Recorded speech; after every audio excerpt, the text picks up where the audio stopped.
Wanita ini sangat sial. Dia sedang dijatuhi hukuman mati yang paling kejam.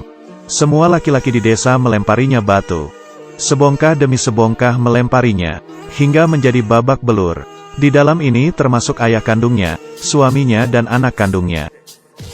Yang paling tidak bisa diterima adalah, ini adalah suatu kisah nyata. Seorang wanita bernama Soraya yang dituduh selingkuh oleh suaminya. Hal buruk, jahat dan keji ini akan hilang dengan kematian Soraya. Soraya memiliki seorang bibi yang mempercayainya. Di hari kedua kematiannya, bibinya mengangkat mayat Soraya yang ngapung di tepi sungai. Saat itu bagian tubuh Soraya sudah dimakan oleh anjing liar, dan hanya tersisa beberapa bagian saja dan menguburnya ke dalam tanah. Di suatu perjalanan, seorang pria mobilnya rusak, lalu ditarik ke dalam desa untuk perbaiki. Bibi yang pulang kebetulan bertemu dengannya. Di dalam tas pria itu ada sebuah alat rekaman. Bibi kira-kira menebak, pria ini sepertinya seorang reporter. Dia ingin memberitahu seluruh dunia apa yang terjadi dengan Soraya. Karena dia sudah menepati Soraya, kepala desa dengan cepat membawa pergi sang bibi, dan memberitahu reporter kalau si bibi itu punya masalah mental. Tapi diam-diam bibi mengundang reporter ke rumahnya, dan membuka alat rekamannya, lalu menceritakan semua yang terjadi dengan Soraya. Soraya selalu mendapatkan kekerasan oleh suaminya si Ali. Ali adalah polisi di desa. Di sini mereka itu dijodohkan. Ali mempunyai pikiran untuk menikahi seorang lagi.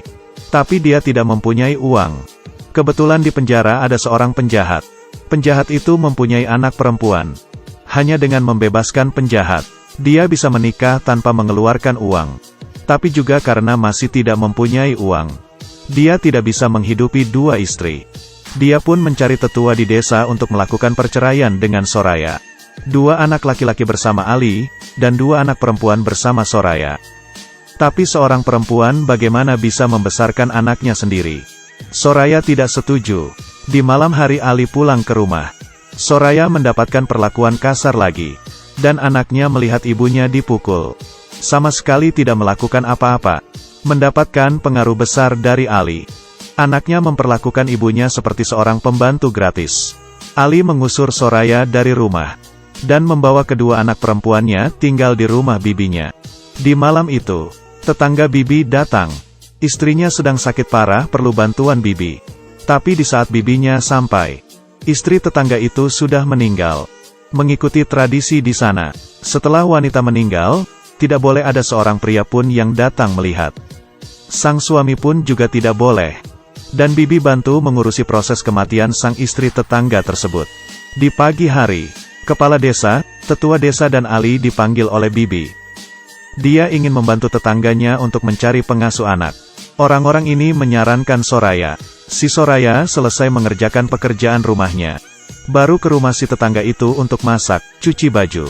Si tetangga akan menggajinya. Soraya membantu majikannya untuk masak dan cuci baju. Sang suami yang dari jauh diam-diam memperhatikan, dan mempunyai suatu rencana yang jahat. Di malam hari Ali menemui tetua, mengatakan istrinya Soraya dan si tetangga itu ada hubungan lain. Tetua mengerti maksudnya. Dia ingin menjebak Soraya, dan membunuhnya. Dengan begini dia tidak perlu bercerai, dan tidak perlu mengeluarkan biaya untuk dukungan. Tetua ini tidak setuju. Soraya sekarang sedang mencari uang. Tidak perlu waktu lama sudah bisa bercerai dengan Ali. Tapi Ali sudah tidak bisa menunggu lagi. Tetua pernah punya kasus. Bila dia tidak membantu Ali, Ali akan menyebarkan masalahnya tetua. Ali mulai menyebarkan kabar burung di desa. Bibi pun mendengar ada orang yang membicarakan Soraya. Dengan emosi pulang ke rumah. Dia merasa Ali mungkin sedang menjebak Soraya. Dan menemui Soraya, menyuruhnya untuk melepaskan pekerjaan ini. Tapi Soraya tetap bersikukuh.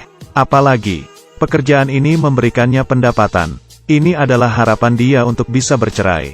Ali ingin membuktikan perlakuan Soraya, dan membutuhkan 2 orang sebagai saksi. Dia sendiri sudah dihitung 1. Dan ada 1 lagi yaitu Laoha, si tetangga. Dia dan tetua pergi menemui Laoha. Ingin Laoha menjadi seorang saksi. Tapi Laoha menolak mereka. Tapi semua orang mempunyai kelemahan. Laoha mempunyai seorang anak yang keterbelakangan mental. Ali memberikan ancaman dengan menggunakan anaknya. Tanpa bisa apa-apa, Dia pun menjadi seorang saksi. Di jalan raya desa, Ali dengan kasar memukul Soraya. Dengan keras mengatakan Soraya selingkuh. Semua orang pun melihatnya, tapi tidak seorang pun yang mengulurkan tangan untuk menolongnya. Bibi dengan cepat datang dan menolong Soraya, dan membawanya pulang ke rumah. Kepala desa pun juga datang, bertanya ke Ali dan Soraya mengenai perselingkuhan. Soraya secara alami tidak akan menyetujui. Tapi kepala desa pergi menemui Laoha, menghadapi dua orang saksi yang menjadi bukti. Soraya tidak bisa melakukan apa-apa, mengikuti peraturan di tempat itu.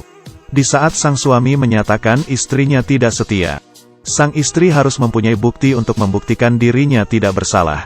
Kalau tidak akan dihukum. Kepala desa mengumpulkan semua pria di desa untuk sidang mengenai hukuman yang akan diberikan ke Soraya. Dan Soraya hanya bisa sendirian tanpa bisa apa-apa menunggu sidang. Hasil sidang para pria pun sudah keluar. Dan ayah Soraya mengumumkan, Mahkumesh kardam. Mahkume. Para pria di desa mulai sibuk melakukan tugas masing-masing yang sudah diberikan. Ada orang yang mencari tempat untuk digali. Ada orang yang menjaga Soraya. Ada orang yang mulai mengumpulkan batu. Bibi membiarkan Soraya untuk kabur. Tapi sudah terlambat. Tujuan Ali sudah mau tercapai. Di dalam rumah, Soraya memberikan anaknya gelang. Dan mempercayakan mereka ke Bibi. Memberitahu Bibi setelah mereka besar nanti. Harus mengatakan yang sebenarnya kepada mereka. Kedua anak laki-lakinya memasuki rumah. Soraya memberitahu anak laki-laki kecil bahwa dirinya tidak bersalah, tapi anak laki-lakinya yang besar memisahkan mereka. Di mata anak sulung penuh kebencian. Setelah mandi dan berdandan, Soraya dibawa keluar dari rumah dan menuju tempat hukuman. Semua pria sedang menggosok. Kepala desa sudah mengumumkan hukuman yang akan diberikan ke Soraya. Tetua mengatakan Soraya sudah mengotori desa. Tiap pria memegang sebuah batu yang akan dilemparkan ke Soraya.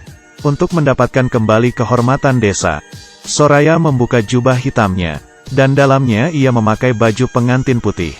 Dia diperbolehkan untuk memberikan kata-kata terakhir. Soraya melihat ayah kandungnya, suami, anak dan tetangga, dan mulai menanyai mereka, tapi belum juga menyelesaikan perkataannya. Sudah dipotong oleh sebuah kalimat. Selanjutnya dia dimasukkan ke dalam lubang yang sudah mereka gali. Bagian bawah tubuh di dalam tanah, lalu kedua tangannya diikat. Dia sudah menjadi sasaran. Semua orang berteriak. Di dalam ruangan, tetangga perempuan membuka suara radio hingga paling besar. Lalu menutupi telinga kedua anaknya Soraya. Dan di luar rumah, hukuman dimulai. Yang pertama melakukan adalah ayahnya. دختر من نیست دیگه. من پدرش نیستم منبر. Yang kedua adalah suaminya. Yang ketiga adalah kedua anak laki-lakinya. Yang terakhir adalah semua pria di desa. Sebongkah demi sebongkah batu terlempar ke arahnya, melempari seorang wanita yang tidak bersalah. Orang-orang yang melihat di sebelah pun tidak tahan hingga muntah. Dan para laki-laki berteriak dengan senang. Hingga Soraya tidak bernafas lagi. Mayat Soraya dibawa pergi. Tapi tidak mempunyai kualifikasi untuk membeli tanah. Dia dibuang ke alam liar dan dimakan oleh anjing liar. Semua yang diceritakan oleh Bibi sudah direkam. Tapi reporter ingin membawa cerita ini pergi dari desa. Adalah hal yang mustahil. Ali saat itu sudah tidak memedulikan hal itu lagi. Karena ayah dari istri yang ingin dia nikahi akan segera dilakukan hukuman mati juga.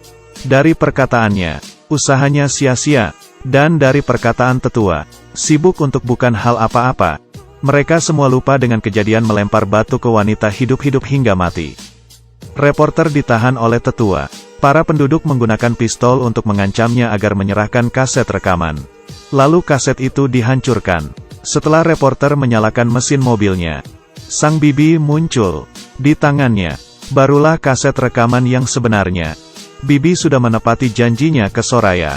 Sang reporter pun berhasil membawa pergi kaset rekaman itu dari desa. Kisah Soraya ditulis menjadi sebuah buku. Diproduksi menjadi sebuah film. Semua orang di dunia menjadi tahu hal keji yang terjadi kepada Soraya.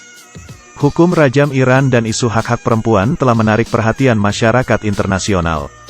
Hingga saat ini, Masih banyak negara yang menggunakan hukum rajam. Menyakiti para perempuan. Setelah melihat film ini, kita tahu apa yang disebut dengan sulit untuk tenang jika Anda tidak mau melakukannya. Sangat berharap Thailand akan membuat film seriesnya. Soraya sebagai arwah, dan semua orang yang menyakitinya mendapatkan balasannya.